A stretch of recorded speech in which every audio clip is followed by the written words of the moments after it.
to another exciting instalment of GCSE Required Practicals. Today we're going to be looking at the second half of Required Practical 3, resistance, and the effect of series and parallel resistors on total resistance. As always, the instructions are downloadable from my tes.com web shop. The URL is appearing on the screen right here. Feel free to download them, they're free of charge. In order to conduct this practical, you're going to need two cells, some connecting wires, a voltmeter, an ammeter, and two 10 ohm resistors. What we're going to do is we're going to connect up a circuit with the resistors in series and measure the total resistance by measuring the voltage and current. From that we can use Ohm's law to calculate the resistance of the circuit. Remember Ohm's law, voltage equals current multiplied by resistance. We're then going to do the same experiment but with the resistors in parallel and see the effect of total resistance. Looking inside the booklet that we've downloaded, we can see that we've got the circuit diagram for resistors in series. We have our power supply, which is two cells, we have an ammeter, we have our two resistors R1 and R2, we have a switch and a voltmeter. Starting with the two cells, we connect the cells in series, making sure that the two positive terminals are on the same side of the cells, so it goes negative, positive, negative, positive.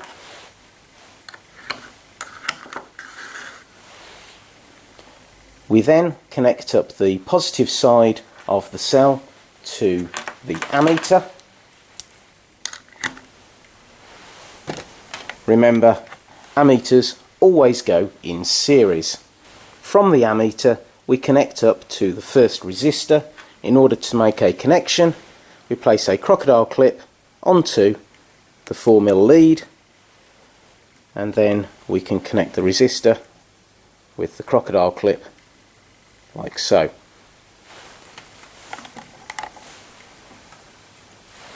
Our resistor then needs to connect up to our second resistor so that they're in series, and again we use a 4mm lead, but this time with two crocodile clips,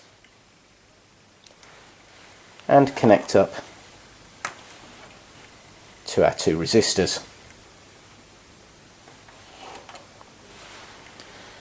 We then go from our resistor to the switch, using one more lead with a crocodile clip,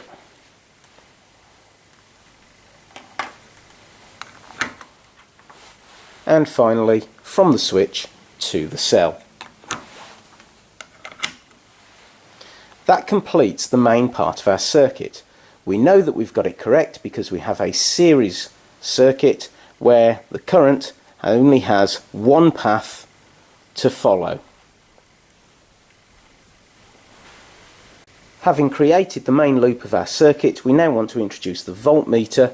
This is connected in parallel, so we plug our lead into our voltmeter, and that plugs into the back of the 4mm plug, and we do the same on the other side, so the voltmeter is connected across the two resistors. With the circuit set up and the switch open, we can see that we have 0 volts and 0 current. If however I close the switch, we can see that we've got a voltage of 2.2 volts and a current of 0.12 amps. Having gathered our data, we now use Ohm's law to calculate the resistance. Ohm's law is appearing on the screen just here. And as we can see, we need to rearrange Ohm's law because it's in the standard form voltage equals current times resistance. So we rearrange it to give us resistance is voltage divided by current. If you now substitute in the numbers into the equation, we can calculate the resistance.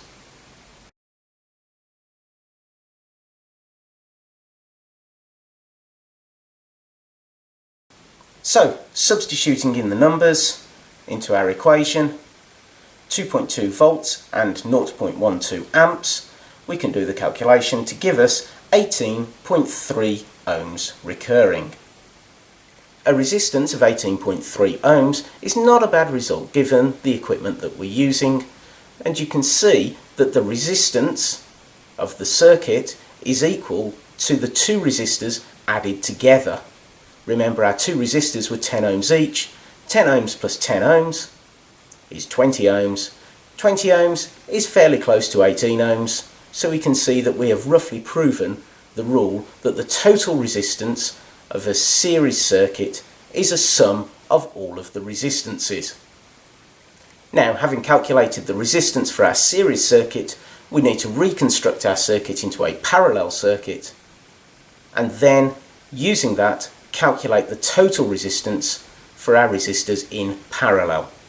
Looking at the second circuit inside our booklet, we can see that we have the power supply connected to the switch, and the switch connected to R1 and R2 in parallel with the voltmeter, and that connecting up to our ammeter. So we now need to construct the circuit in the same manner.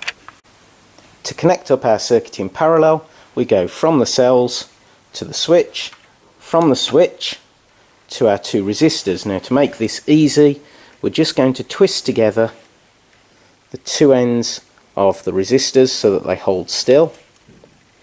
There's one end and there's the other end. Those two resistors are now in parallel, and we'll connect them into one crocodile clip. They then go through to the other crocodile clip, which connects back to our ammeter, and our ammeter connects back to our cells. Our voltmeter piggybacks off the 4mm clips with our resistors, and that is our complete circuit.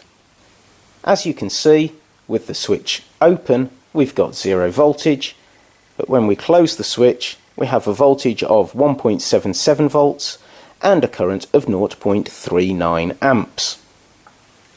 So, having recorded our voltage and our current, we can now use Ohm's law again. And Ohm's law, voltage is current times resistance. We rearrange to get resistance equals voltage divided by current. So we divide 1.77 by 0.39, which gives us an overall resistance of 4.5 ohms. So there we can see that the total resistance of our circuit, with the resistors in parallel, is half the original resistance of each resistor. Whereas with our series circuit, the total resistance was the sum of the two resistors. So when we add resistors in parallel, we find that the resistance decreases, yet when we add resistors in series, the total resistance increases. I hope you've enjoyed watching Required Practical 3 Resistance. Remember, all of the documents that you need for the practical are downloadable from my web shop. Good luck with your GCSEs.